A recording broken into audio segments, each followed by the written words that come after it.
ప్రతిఫలం దయచేస్తాను నేను. అదేవిధంగా అంతకుముందు నాకు దైవజనులు కూడా ప్రార్థన చేస్తూ వచ్చారు. అదేవిధంగా మరుసటి రాజుకు నాకు కుమార్తె అనేది పుట్టడం జరిగింది.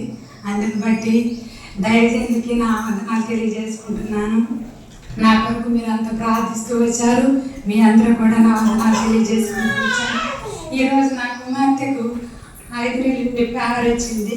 అందు నిమిత్తమే ఆ కొరకు భోజనం అనేది పెట్టాలని మేము నిర్ణయం తీసుకున్నాము. అది ఇక్కడ చేసుకుంటే నాకు బాగుంటుందని ఇక్కడ తీసుకొచ్చాను. మీరు అందరూ వచ్చినందుకు మీ అందరికీ నా వందనాలు. ఇచ్చిన సాక్షి దేవుడికి ఇచ్చింది.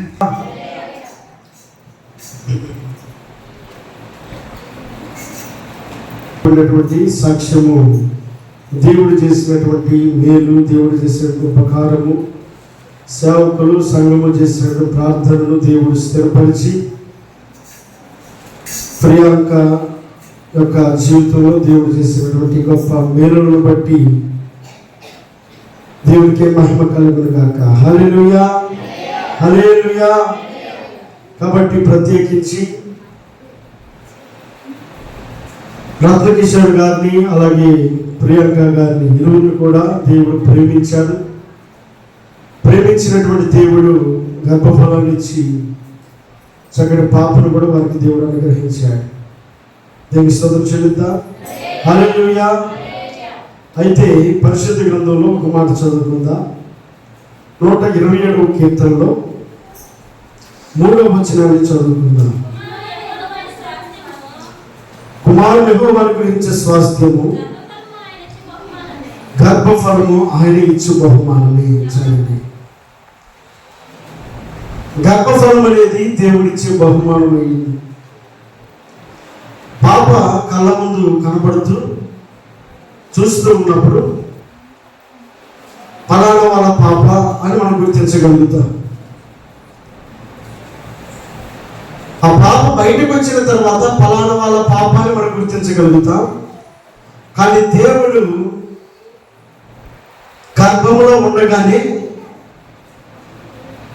ఆ బిడ్డకు జన్మనిచ్చిన వాడు, ఆయుష్నిచ్చిన వాడు, ఆరోగ్యమునిచ్చిన వాడు దేవుడై ఉన్నాడు.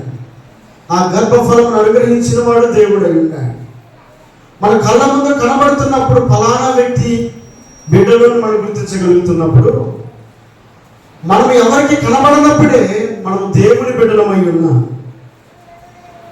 కిషోర్ గారికి అలాగే ప్రియాంక గారికి అనుగ్రహించిన పాప దేవుడు అనుగ్రహించినటువంటి పాప, దేవుడిచ్చినటువంటి బిడ్డ. కాబట్టి ఇప్పుడే తల్లిగా ప్రియాంక గారు చెప్తున్న సాక్ష్యం ఏంటంటే, దేవుడు మా జీవితంలో గొప్ప మేలు చేశాడు. ఏమిటా మేలు అంటే, గర్భఫలమునిచ్చిన దేవుడు ఈ రోజున మరలా తిరిగి అన్నప్రాసన కార్యక్రమం వరకు కూడా ఆ బిడ్డకు క్షేమాన్నిచ్చి ఎదుగుదల తోడుగా ఉన్నాడు అనే సాక్ష్యాన్ని మనం వింటా ఉన్నాం. పుట్టినటువంటి పాప ఎదిగి పెద్దవుతా ఉంది. ఎదిగి పెద్దవుతూ ఉన్నటువంటి బిడ్డ విషయంలో మనం తీసుకున్నటువంటి జాగ్రత్త అలాంటిది. ఇప్పటి వరకు పాలు తాగింది, ఇప్పుడు మాత్రం ఆహారం తింటే కానీ ఆ బిడ్డకు కావాల్సిన శక్తి అందదు అని మనం ఆలోచన చేస్తూ ఉన్నాం. అయితే పరిశుద్ధ గ్రంథంలో అబ్రహాము అనబడేటువంటి గొప్ప దేవుని కుమారుడు, ఆయనకు కూడా తన కుమారుడైనటువంటి ఇస్సాకు అనబడేటువంటి వ్యక్తిని దేవుడు అనుగ్రహించాడు. ఆ సమయంలో అబ్రహాము కూడా గొప్ప విందు ఒకటి ఏర్పాటు చేశాడట. 21వ అధ్యాయం ఆదికాండంలో అన్నప్రాసన జరిగించే క్రమంలో తండ్రిగా తాను కూడా ఎంతో సంతోషపడుతూ ఆ ఎదుగుదలను గుర్తు చేసుకుంటూ ఆయన చేసినటువంటి కార్యక్రమాన్ని చూస్తే ఆదికాండము 21వ అధ్యాయం 8వ వచనంలో ఆ పిల్లవాడు పెరిగి పాలు విడిచెను, ఇస్సాకు పాలు విడిచిన దినమందు అబ్రహాము గొప్ప విందు చేశాను. చదివి అంటే పాలు విడిచిన తర్వాత ఆహారం పెట్టేటప్పుడు ఘనపరిచే కార్యాన్ని అబ్రహాము చేస్తున్నట్లుగా మనం చూస్తూ ఉన్నాం. ఈ రోజున కూడా పాప పాలు విడిచి ఆహారంలో కడుగు పెడుతున్నటువంటి సమయంలో సంఘం మధ్యలో దేవుని గణపరుస్తూ ఆ బిడ్డకు మొట్టమొదటిగా పట్టించే ఆహారము ఆశీర్వాదకరంగా ఉండాలని, ఆరోగ్యకరంగా ఉండాలని, దీవెనకరంగా ఉండాలని ఆశించి దైవజనుల సమక్షంలో సంఘము మధ్యలో వారు ఏర్పాటు చేసుకోవడానికి ఇష్టపడినటువంటి వారుగా ఉన్నారు. దీనికి స్తోత్రం చెల్లిద్దాం. హల్లెలూయా. అంటే దేవుని యొక్క దీవెన, సేవకుల యొక్క దీవెన, సంఘం యొక్క దీవెన ఆ బిడ్డ మీద మెండుగా ఉండాలి. ఆ తింటున్నటువంటి ఆహారము జీర్ణమై ఎదుగుదలకు అది తోడుగా ఉండాలని తల్లిగా వారి యొక్క ఆశ, కుటుంబ సభ్యులుగా వారి యొక్క ఆశ ఉన్నట్లుగా మనం చూస్తూ ఉన్నాం. అయితే దేవుడు ఈ ఆహారము మన శరీర ఎదుగుదలకు అవసరమే, కాదనడం లేదు. కానీ దేవుడు మనలో పెట్టినటువంటి ఒక ఆత్మ ఉంది.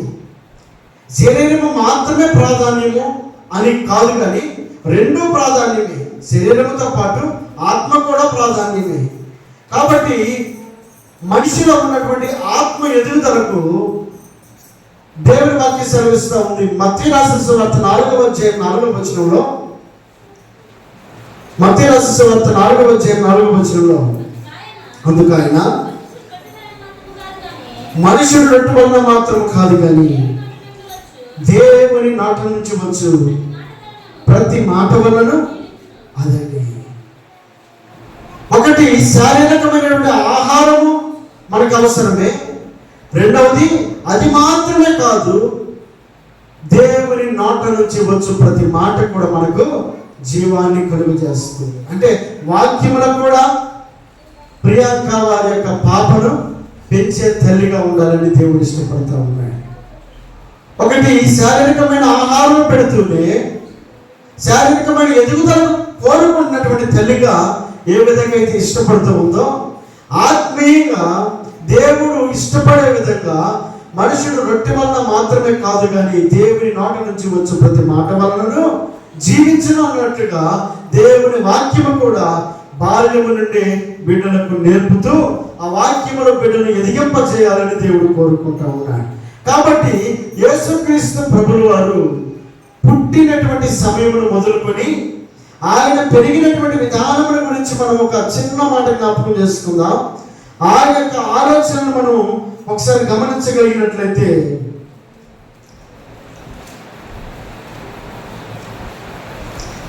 రెండవ అధ్యాయములో, లోకాసు రాసిన సువార్త 2వ అధ్యాయములో 43వ వచనం చూద్దాం. ఆ దినములు తీరిన తరువాత వారు తిరిగి వెళ్ళుచుండగా బాలుడైన యేసు చదివి. యేసు ఎక్కడ నిలిచాడు? ఎవరి యేసు? బాలుడైన యేసు. అంటే యేసుక్రీస్తు ప్రభువు వారు బాల్యములో ఉన్నప్పుడు ఎక్కడ నిలిచి ఉన్నాడు? వాక్యం సెలవిస్తా ఉంది, యేసు యెరూషలేములో నిలిచి ఉండెను. యెరూషలేము అనగా దేవుని మందిరము. మన పిల్లలు చిన్నవారుగా ఉండగానే మనము మందిరమును అలవాటు చేసేవారు అయి ఉండాలి. ఎందుకనంటే మనుషుడు రొట్టె వలన మాత్రమే కాదు కానీ దేవుని నోట నుంచి వచ్చు ప్రతి మాట వలన జీవించును. అంటే దేవుని యొక్క వాక్యం ఎక్కడ కనబడుతుంది? దేవుని మందిరావరణంలో కనపడుతుంది. కనుక ఆ వాక్యమును వినే స్థలంలో మన బిడ్డలు కూడా నిలవబెట్టే వారం అయి ఉండాలి. యేసు యెరూషలేములో నిలిచి ఉండెను. బాలుడైన యేసు యెరూషలేములో నిలిచి ఉండెను. రెండవది చదువుదాం, అక్కడ 51వ వచనంలో, అంతటా ఆయన వారితో కూడా బయలుదేరి నజరేతునకు వచ్చి వారికి లోబడి ఉండెను. ఆయన తల్లి ఈ సంగతులన్నింటిని గురించి తన హృదయములో భద్రము చేసుకొనిను. ఏం చేస్తాను తెలుసా? వారికి లోబడి ఉండెను. ఎవరికి లోబడి ఉన్నాడు? తల్లికి తండ్రికి. యేసు బాలుడై ఉండగానే యెరూషలేము నుంచి బయటికి రాగానే ఎవరికి లోబడి ఉన్నాడు? యెరూషలేములో ఉన్నప్పుడు యెరూషలేములో నిలిచి ఉన్నాడు. యెరూషలేము నుంచి బయటకు వచ్చిన తర్వాత ఆ యేసు వారికి లోబడి ఉండెను, తన తల్లికిని తన తండ్రికిని లోబడి ఉండెను అని రాయబడింది. అంటే బాల్యము నుండే యేసు ప్రభువు వారు ఎవరికి లోబడుతున్నాడు? మందిరంలో నిలిచి ఉన్న యేసు తల్లిదండ్రులకు లోబడే వ్యక్తిగా కనబడతా ఉన్నాడు. మూడవది అక్కడేమో చదువుదాం, 46 వచ్చిన చదువుదాం. 3 దినములైన తరువాత ఆయన దేవాలయంలో బోధకుల మధ్య కూర్చుండి వారి మాటలను ఆలకించుచు. చాలండి. ఏం చేస్తాడు తెలుసా? మూడవదిగా ఆయన వారి మాటలను ఆలకిస్తా ఉన్నాడు. ఎవరి మాటలు? సేవకుల యొక్క మాటలు, దేవుడి సన్నిధిలో వినబడుతూ ఉన్నటువంటి మాటలు. యేసు బాలుడుగా ఉన్నటువంటి ఆ యేసు బాల్యములో ఉండగానే యెరూషలేములో నిలవబడడానికి ఇష్టపడతా ఉన్నాడు. బాల్యములో ఉండగానే తల్లిదండ్రులకు లోబడడానికి ఇష్టపడతా ఉన్నాడు. బాల్యములో ఉండగానే సేవకుల యొక్క మాటలు వినడానికి అతడు ఇష్టపడతా ఉన్నాడు. చివరిగా 4వది 40వ వచనం చూద్దాం. బాలుడు జ్ఞానముతో నిండుకొనుచు ఎదిగి బలము పొందుచుండెను, దేవుని దయ ఆయన మీద చాలండి. అంతకంటే కావాల్సిందేంటి?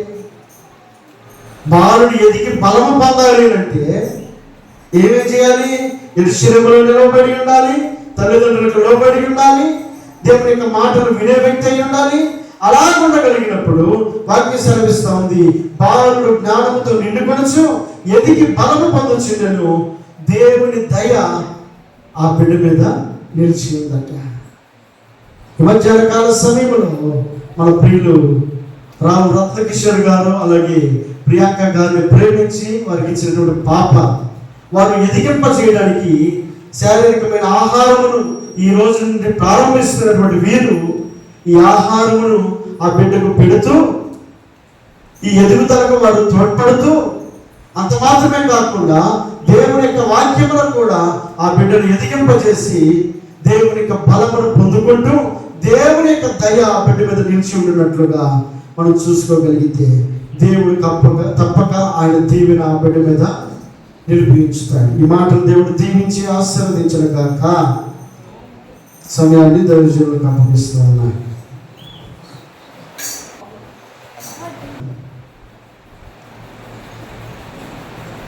ఈరోజు మనం ఇక్కడ కూడినటువంటి సందర్భం ఉన్నాము.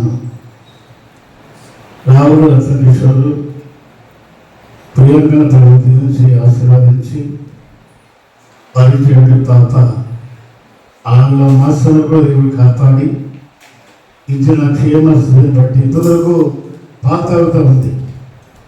ఈ పాలు తాగుతున్నటువంటి ఆ పాపకు అదే బలం చాలదు కనుక మరి ఘనాహారం పెట్టాలా అనేటువంటి పద్ధతిలో ఈరోజు ఆమెకి అన్నప్రాసన చేయించాలని ఆమె అక్కడి నుండి వచ్చారు. పాపం నిన్న ఉదయం నా దగ్గర వచ్చారు కళను ప్రియాంక ఇద్దరు కూడా.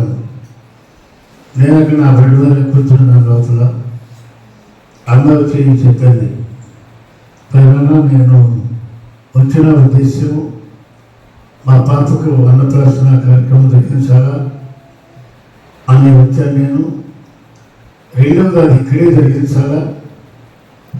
ఈ పాప మరి మా వివాహ సందర్భంలో మీరు మన ఫస్ట్ నైట్ ప్రే చేశారు, 4 బిడ్డలు కావాలని కోరుకున్నప్పుడు మళ్ళా తిరిగి ప్రార్థించారు. దేవుని కృపలన మరి దేవుడు నాకు బిడ్డనిచ్చాడు. ఏదేమైనా మీ చేతుల మీదుగానే ఆ పాపకు అన్నప్రాసన జరిగించాలా, మీరు మందిరంలోకి రావట్లేదని చెప్పని తెలిసింది. మా భర్త ఒకటి మాట అన్నాడు, ఆయన మరి అయ్యారు మరి చర్చిలోకి తీసుకుని పిలవండి, ఒకవేళ కనుక రాలేకపోతే ఇంటికన్నా తీసుకెళ్ళి అక్కడ చేయించండి, కానీ వేరే పద్ధతిలో చేయించద్దు, ఆయన ద్వారానే మాత్రం చేయించండి అని ఆయన భర్త చెప్పారు. ఇప్పుడు వాక్యంలో ఒక మాట విన్నాం మనం. ముందుకే నేను ఈరోజు రావడం జరిగింది.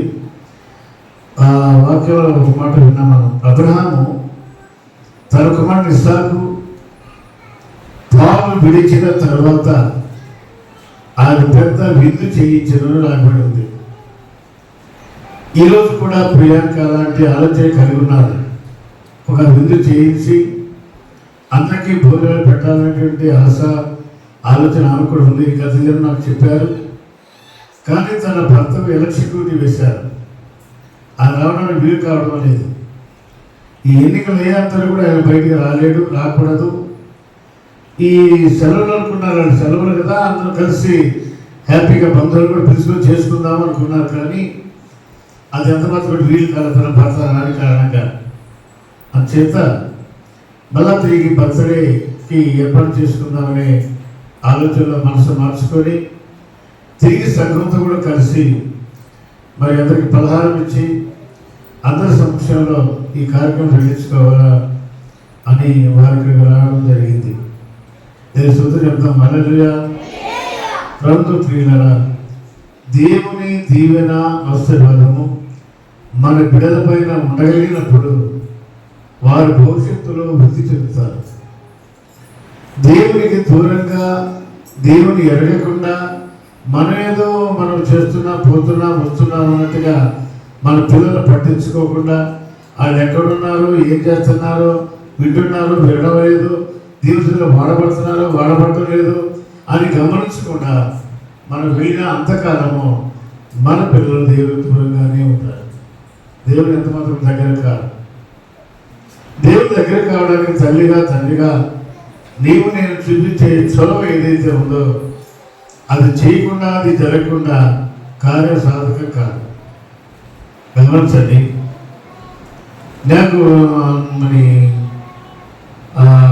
మాట చెప్పే మాట ఏంటి, నేను రోజు మిమ్మల్ని అందరూ చూస్తే నాకు చాలా విచిత్రంగా అనిపిస్తుంది. నేను రాకుండా కొద్ది రోజులుగా ఈ అనారోగ్యించదా అనుకున్నాను. సో ఏ కారణం చేతిలో మొత్తానికి మార్పు నాకు తెలియదు. కానీ మీకు తెలుసో తెలీదో ఈ మందపడుతున్నప్పుడు లేదా వేరే సందర్భంలో ఉన్నప్పుడు పులకం ఉండేవాడు. పులకం తెలుసా మీకు?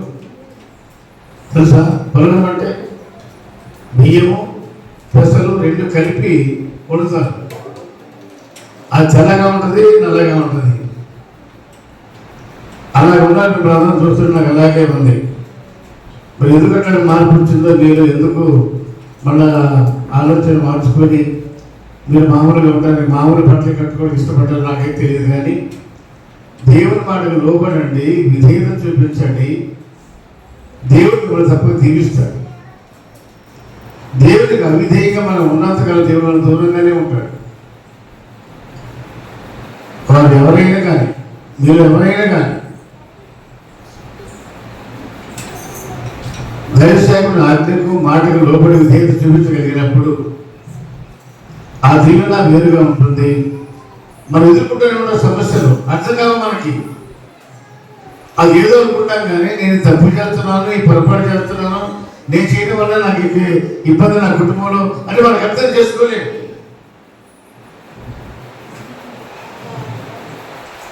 చాలా మంది రాలేదు కారణం పని ఉంటుంది, ఎప్పుడు ఉంటుంది పని లేకుండా పోదు.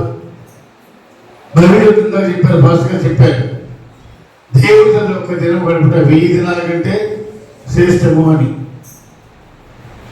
ఆ శ్రేష్టత పోగొట్టుకుంటే ఆ వచ్చే 10 రూపాయలు మరి గోదానికి వచ్చేయకపోతే మిగిలేదేంటి ఆఖరికి?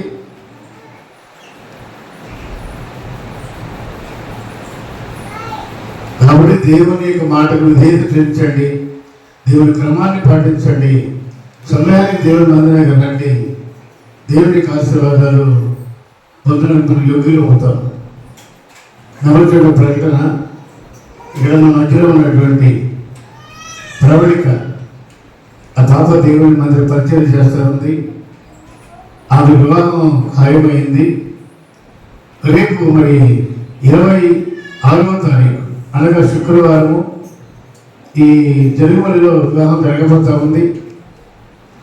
ఆమె ఇక్కడ నుంచి 25వ తారీఖు సాయంత్రమే అక్కడ ఏదో వాళ్ళు ముందుగానే ఏదో చేసుకుంటారు రమ్మని చెప్పన్నారంట.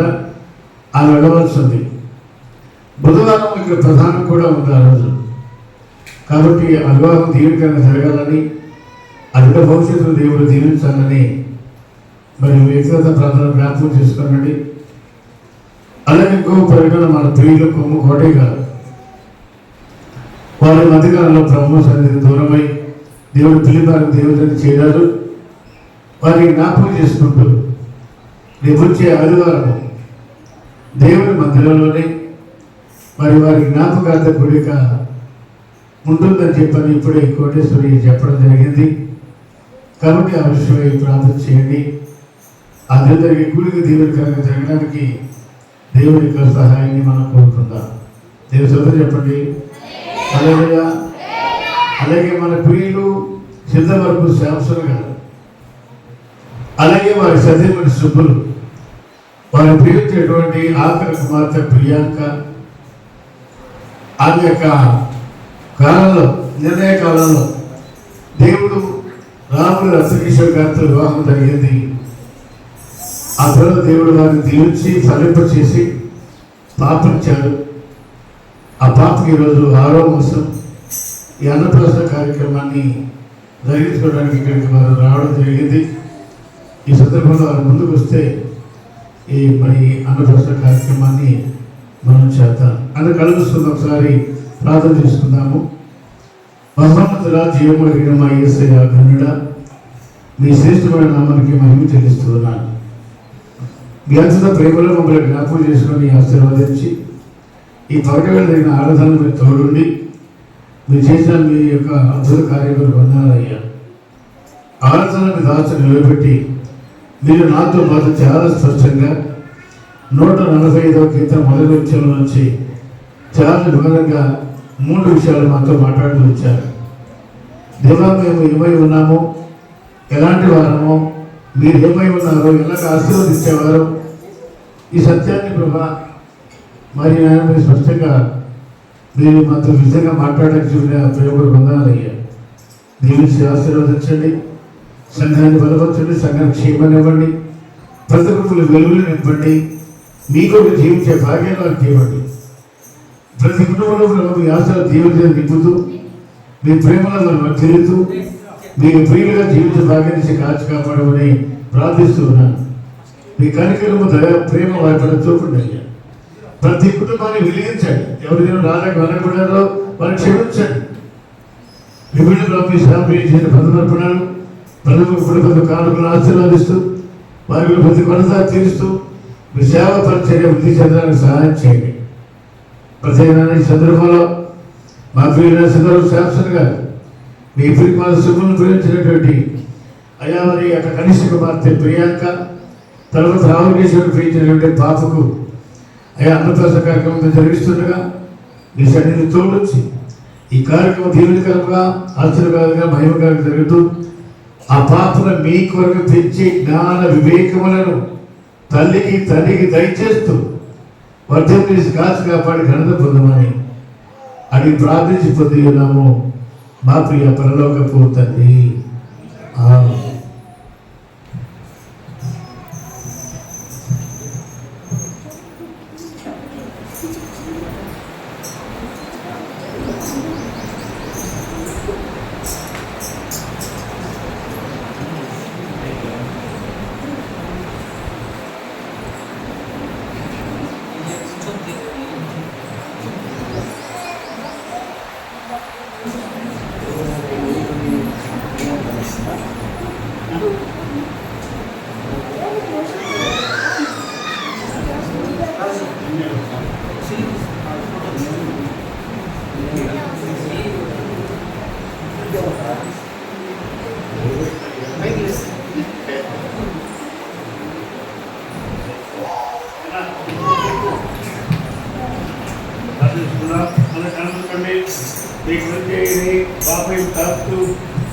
అభివృద్ధి దీవించి ఆశీర్వదించని ప్రభావాన్ని అడుగుతూ ఉండండి. ప్రార్థన చేసుకుందాం. మహోన్నతుడా, ఘనుడా, మీ పరిశుద్ధ గణనామానికి మహిమ చెల్లిస్తున్నాను. మీ అద్భుత ప్రేమలో మా ప్రియులు తండ్రినైనా అయ్యా సిద్ధవరపు శాంసన్ గారిని మీ ప్రియకుమార్తె సుబ్బులు పేర్చిన వారి కనిష్ట కుమార్తె అయ్యా ప్రియాంక పక్షంగా ప్రార్థిస్తున్నాను. తన యొక్క నిర్ణయ కాలంలో రాముడు కిషోర్ గారితో వివాహం జరగడం సహాయం చేశారు. వారిని ఆశీర్వదించి ఫలింపచేసి మీరు ప్రేమించి ఇచ్చిన పాపకు ప్రార్థిస్తున్నాను. గడిచిన 6 మాసాలంతా మీ కృపా క్షేమాల చేత నింపి దీవించి బలపరిచారు దేవా, అందుబట్టి మీ మహిమ తీరుస్తున్నాను. ఈ 6వ మాసంలో అన్నప్రాసన కార్యక్రమాన్ని దాసుని ధరిస్తుండగా ఈ ఘనమైన ఆహారాన్ని పిలకి పెడుతుండగా మంచి జీవశక్తిని, బలమును, ఆరోగ్యమును, జ్ఞానమును నింపు అయ్యా. అలాగా అప్పటికే కాకుండా తండ్రికి కూడా మీ శిక్షణలో వినిపించే కృప కలుగు చేస్తూ మీరు ఆశీర్వదిస్తూ ఆకాశ శుభాసన మీ దీవెన, శైవసేవల యొక్క దీవెన, మా సంఘం యొక్క దీవెన ఆశీర్వాదాలు ఆ బిడ్డపై మెండుగా ఉండేట్టుకు సహాయం కోరుకుంటూ ఏఎస్ఐ శ్రేష్టంలో అయ్యా ఈ ఆహారాన్ని పరిశుద్ధపరిచి పవిత్రపరిచి తినచో ఉండగా అయా నాన్న బలమును, శక్తిని, ఆరోగ్యాన్ని మెరుగుపరిచి సాక్షిగా వాడుకోమని ఏఎస్ఐ శ్రేష్టంలో అడిగి ప్రార్థించి పొంది ఉన్నాము మా ప్రియ పరలోకపు తండ్రి. ఆమేన్. మన తండ్రి అయిన దేవుని ప్రేమ, కుమారుని యేసుక్రీస్తు వారి యొక్క కృప, పరిశుద్ధాత్మ దేవుని సహవాసము, ఆయన సన్నిధి ఇక్కడ చేరిన ప్రతి బిడ్డను, ముఖ్యంగా రాహుల్ కిషోర్ గారు, ప్రియాంక, తేజల పాపకు ప్రభు రాకడ వరకు సదాకాలము తోడు నడిపించును గాక. ఆమేన్, ఆమేన్, ఆమేన్. కరుణా కటాక్షములను కిరీటములుగాను ఉంచావు మా తలపై.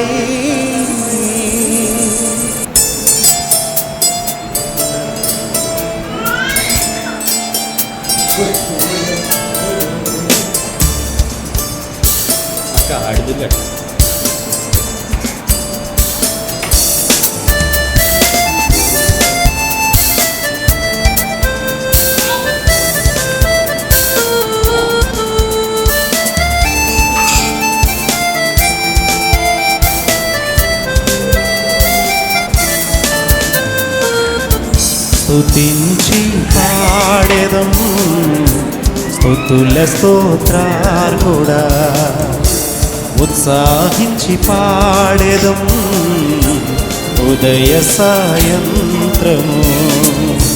స్తుతుల సింహాసనం మీదాసీనుడా, స్తుతుల సింహాసనం మీదాసీనుడా. మస్తుతి ఆరాధన నీకే చెల్లింతుము, మస్తుతి ఆరాధన నీకే చెల్లింతుము. స్తుతించి పాడెదం స్తుతుల స్తోత్రార్హుడా, ఉత్సాహించి పాడెదం ఉదయ సాయంత్రము.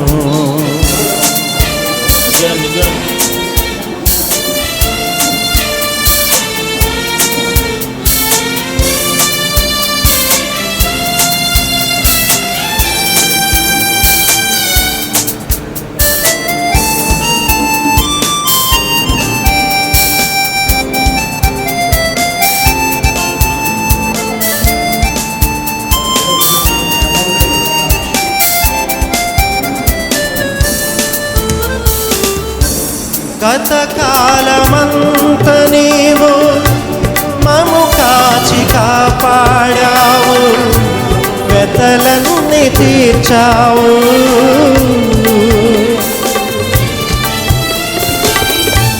గతకాలమంత నీవు మము కాచి కాపాడావు, వెతలన్నీ తీర్చావు.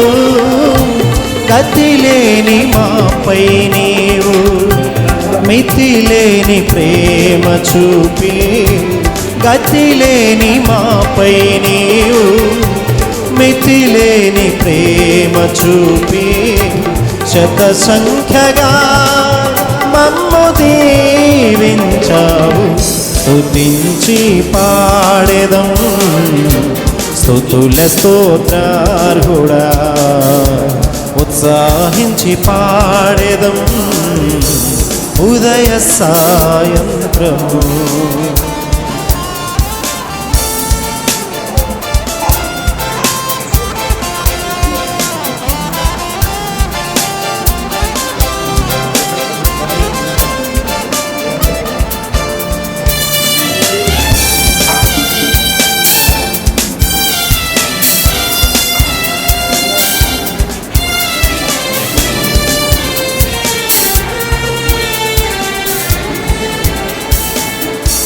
కరుణా కటాక్షములను కిరీటములుగాను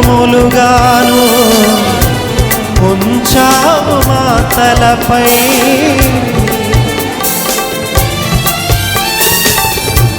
కరుణా కటాక్షములను కిరీటములుగాను ఉంచావు మా తలపై. పక్షిరాజు యౌవనము వలె మా యౌవనమునంతా, పక్షిరాజు యౌవనము వలె మా యౌవనమునంతా ఉత్తేజపరచి తృప్తిని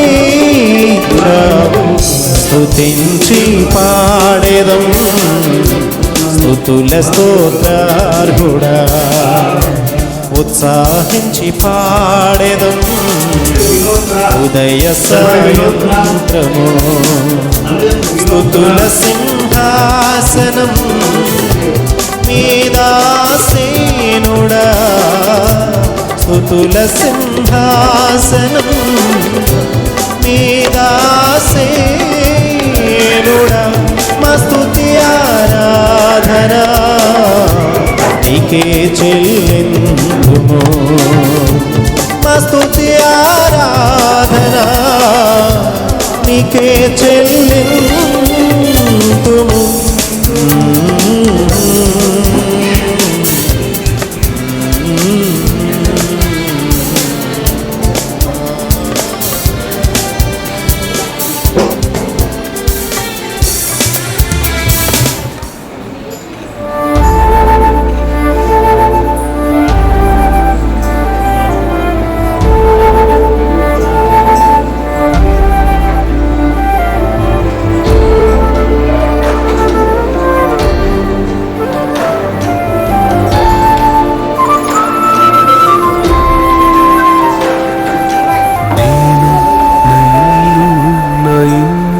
వారందరూ మానక స్తుతించెదము. నేను నా ఇల్లు నా ఇంటి వారందరూ మానక స్తుతించెదము. నన్ను పిండము వలె కాచావు స్తోత్రం, చెదరక మోసావు స్తోత్రం. నన్ను పిండము వలె కాచావు స్తోత్రం,